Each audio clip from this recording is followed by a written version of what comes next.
Human lives are entangled with those of animals, but humans have also enlisted animals to help fight their wars. The two animals that still share this military bond are dogs and horses, with many still being used in the forces today. Tracking the use of horses and dogs in warfare can be a difficult challenge. I have come to the MOD Defence Animal Training Regiment in Melton Mowbray, which can offer an insight into this often unknown topic.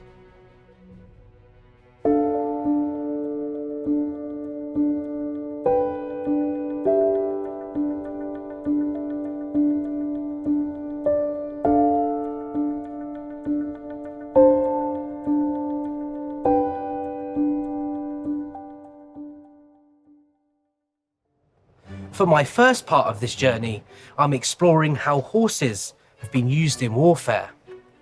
For centuries, people have been drawn to horses for their grace, power and speed, with the forces still training and using horses today. At the Defence Animal Training Regiment, all military horses used today start their careers here, before being taken to the King's Troop Royal Horse Artillery at Woolwich or the Household Cavalry Mounted Regiment at Knightsbridge. Although the forces use horses for patrols and reconnaissance, horses are also hugely important for ceremonial purposes. But horses have been used alongside armies for thousands of years. Horses proved to be the most important animal that humans could use in battle to draw the carts and the siege engines that ancient and medieval warfare depended on. And then with cavalry, with putting men on the back with stirrups, with a stirrup meant you could shoot an arrow while on horseback, was a huge breakthrough in military tactics and technology, like inventing the tank. And horse warriors were the engine of warfare on the continent of Europe for many, many years. And Europeans took those skills and advantages on their wars of conquest. These medieval European armies mainly used the destrier horse, a French word meaning war horse. They were around 15 hands high, with powerful backs to carry the weight of their rider. Horses were a staple part of British warfare. The mounted knight and their cavalry charge was a formidable tactic, but in around the 14th century this became less important because of the rise of the longbow and the use of pikes to defend infantrymen in large numbers. Cavalry then took on more specialised roles like patrolling and reconnaissance, and as shock troops to break enemy lines, like seen in the Battle of Naseby in 1645 or the Battle of Waterloo in 1815. However, modern weaponry ultimately rendered cavalry charges ineffective, as sadly seen in the disastrous charge of the Light Brigade in the Battle of Balaclava in 1854. Some of the horses at the Defence Animal Training Regiment are trained up to be part of the Household Cavalry Mounted Regiment. The Household Cavalry is one of the oldest regiments in the British Army, with roots dating back to 1660 and the English Civil War. Up until the beginning of World War II, it acted as a heavy cavalry unit and has earned a formidable reputation on the battlefield, having served in iconic conflicts from Waterloo to Afghanistan. Today, it functions as an armoured reconnaissance regiment, as well as carrying out its ceremonial duties. Behind me, you can see the King's Troop Royal Horse Artillery exercising the military horses, getting them fit enough to conduct the next regimental riding instructors course for the Household Cavalry. So all the horses at the Defence Animal Training Regiment are used for the Regimental Riding Instructors courses, the Advanced Regimental Riding Instructors courses. This is where we train soldiers to become riding instructors for their units. We also train them 2 years later to come back and be advanced regimental riding instructors, which is where they need to have a little bit more knowledge. They've gone back to their unit. So the horses are slightly more adaptive. Here they're a little bit more used to jumping at higher levels, so we're able to do a little bit more for the soldiers, so they get a little bit more learning than what they would do back within London District. The horses here today will hopefully never see live battlefield action. A particular event in 1914, though, witnessed the death of nearly 500,000 horses. The First World War. World War I had an unprecedented effect on horses. The army needed thousands of horses to serve alongside soldiers, carrying out a range of roles. Alongside performing cavalry duties, horses pulled heavy artillery guns and supply wagons, while others carried shells, equipment, and ammunition. By 1917, 368,000 horses were deployed on the Western Front. These were mainly pack animals rather than cavalry horses. However, this was not enough, and so thousands more were purchased from abroad. The care of these animals was of huge importance. Farriers and shoeing smiths were needed to keep horses moving, while soldiers also groomed, watered, and fed their horses too. Thousands of horses, mules, camels, donkeys, and even oxen were killed or wounded. Others sadly suffered from disease and fatigue. When the war ended, it was discovered that most of these horses were being sold to European butchers for meat. The British believed that this was wrong and that the horses deserved a better fate. Churchill wrote to the Chief of the Army, and horses were thankfully saved. But at the end of the First World War, horses fell out of fashion because they could not compete with the heavy firepower of tanks and artillery needed at the forefront of battle. By the Second World War, the army had predominantly turned to mechanisation, where horses were only really used for transportation. Today, horses still serve in the armed forces, and at the Equine Training Squadron, the care and training for the military horses is arguably the best it has ever been.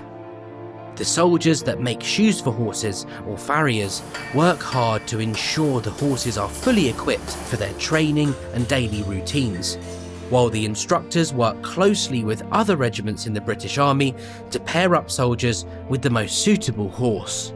Every person on the yard is trained to a certain standard with looking after the horses, whether it's grooming or whether it's just daily maintenance or it's just being a companion.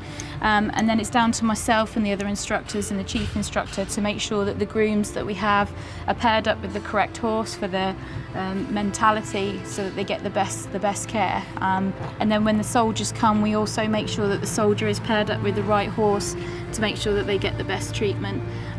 Because they've all got their own personality, as you can imagine.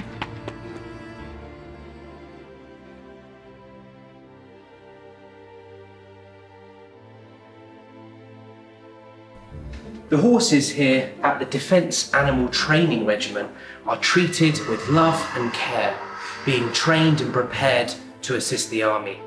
I'm just about to go into the on-site operating theatre to check out Ravenclaw, a horse who is having surgery today. So today we're going to do a surgery on military working horse Ravenclaw. She's a horse employed by the Defence Animal Training Regiment, and her role is normally to train the riders from the London District Mounted Units, that's the Household Cavalry Mounted Regiment and the King Street Royal Horse Artillery, to become riding instructors. Now, she presented a few weeks ago because she was lame, so she was sore on one of her legs. There was a tear in the deep digital flexor tendon. So we're going in today to go and have a look at that tear itself with a camera inserted into the joint itself, and then we'll hopefully be able to clean up the tear, and then she can make a full recovery. Today, Ravenclaw is undergoing a surgical procedure to look at the possible tear in her tendon. This procedure is called an equine arthroscopy, a small keyhole surgery.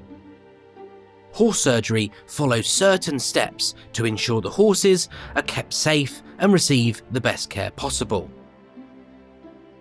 Firstly, Ravenclaw is heavily sedated and carried onto the operating table using a special device that is attached to each leg. Then, Ravenclaw is fully placed under anaesthesia, and the area which is being operated on is clipped and cleaned. Once the surgery site is prepped, a camera is inserted into the bottom of Ravenclaw's leg and then fed down to inspect her hoof. Just look at how the surgeon and nurses are inspecting the images produced from the small camera, otherwise known as an endoscope.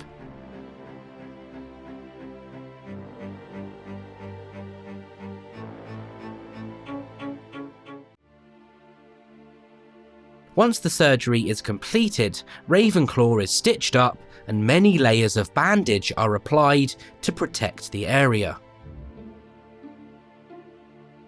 She is then lifted into the recovery box where she will wake up. We had a good result from surgery. She's recovering well now. However, we did find a bone cyst as well, or what looks like a bone cyst on the back of the navicular bone. So she will also have to go for a MRI scan, so some advanced imaging, to have a look at in more detail at how that bone actually does, which will then have an impact potentially on how she recovers long term. Ravenclaw recovered from surgery and is now resting in her stable at the Veterinary Training Squadron.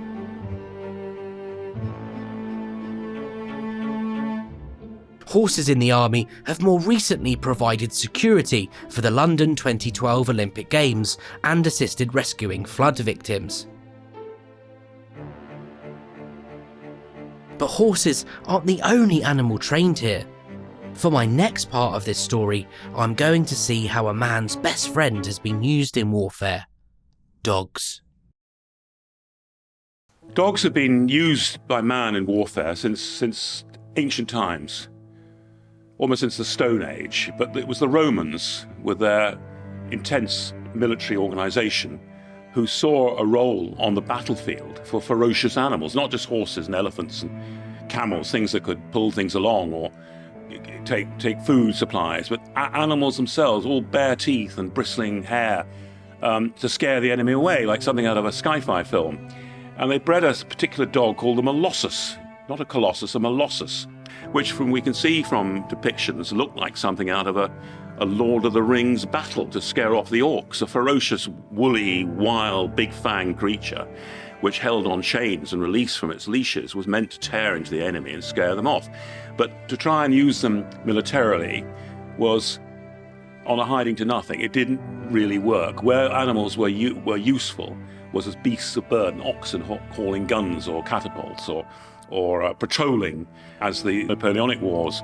Some dogs, and in strange little pockets, dogs turned up in a more modern way, what we'd understand as modern, running messages or looking for battlefield casualties in the American Civil War, in South Africa, the Second Boer War, right at the end of the 19th century. British forces used dogs. But it was the Germans and the French who realised in the wars to come, as technology was taking over with machine guns, with the petrol engines, then with aircraft, dogs might indeed have a role. And the Germans trained, first of all, dogs to work with police in their cities, then with the army. Certain British pioneers discovered this and brought German dogs to London to show off in exhibitions. But the great test was coming, and that was the First World War, which broke out in August 1914. And they had dogs with them for various reasons. Many of these dogs were called regimental pets. They were companions to the soldiers and seemed to be a good thing for morale. But the British came rather late to it. There was a very interesting man called Colonel Richardson, who was a great pioneer of the Airedale breed, who began by offering his dogs as companions and guards, and they were duly bundled up and taken away to France. But it all happened again.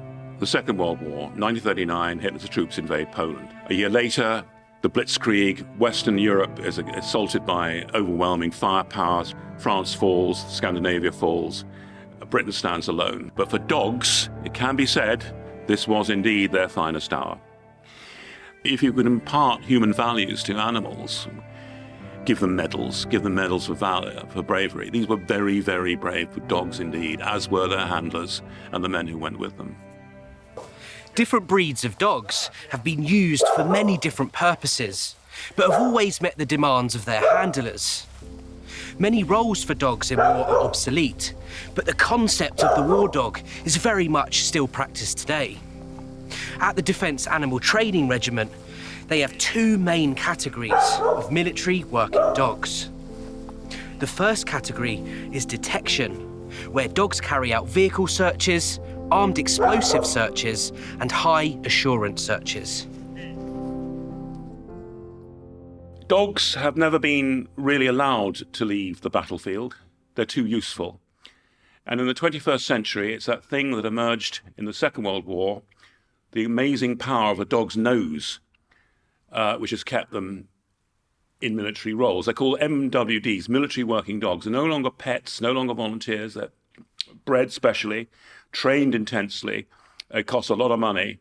The Americans do it, the British do it, and they did it most effectively for the conflict in Afghanistan, what they call asymmetrical warfare, where a modern army comes up against a guerrilla army, or a guerrilla insurrection, which used homemade mines, IED, improvised explosive devices made out of milk churns or food cans, sometimes set off by a mobile phone, with devastating effect. So before a patrol moves in, the dog goes in first, sniff, sniff, sniff, uses its nose, points and indicates where something suspicious might be. And they are beloved by their owners.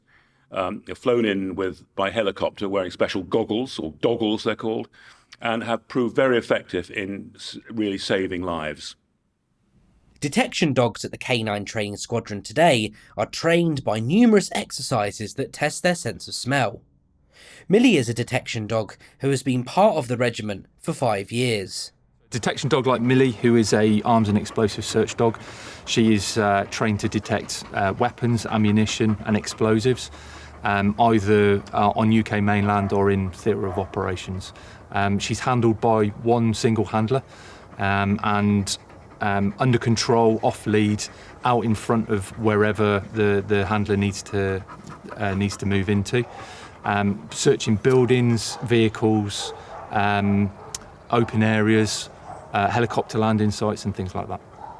Another dog here is Bash, a 4-year-old Cocker Spaniel detection dog who is carrying out a vehicle search with his handler Lance Corporal Jenny Parkinson. All vehicle search dogs here are trained by putting them through a series of scenarios which aim to replicate situations that they may encounter when fully trained and operational. For this particular exercise, Bash is searching for a small piece of dog toy called Kong.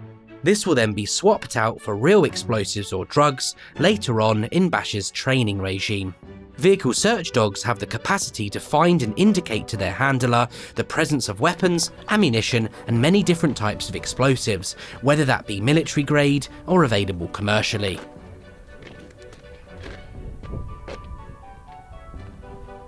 Yay! Good boy! Finally! Woo! Yeah, good boy! The other category of military working dogs trained here is protection. Protection dogs are used by almost every police and armed forces in the world for apprehending and subduing targets. They are trained to identify situations where humans are in danger and respond accordingly. At the Canine Training Squadron, Staff Sergeant Ed Kingsland and I are watching a routine exercise called baiting. Here, Corporal Paul Langwell is the threat, wearing a bite-proof jacket and bite sleeve made from Kevlar. Practicing being on patrol duty, protection dog Eli, with his handler Corporal Ant Longley, chases after the identified threat. Chase!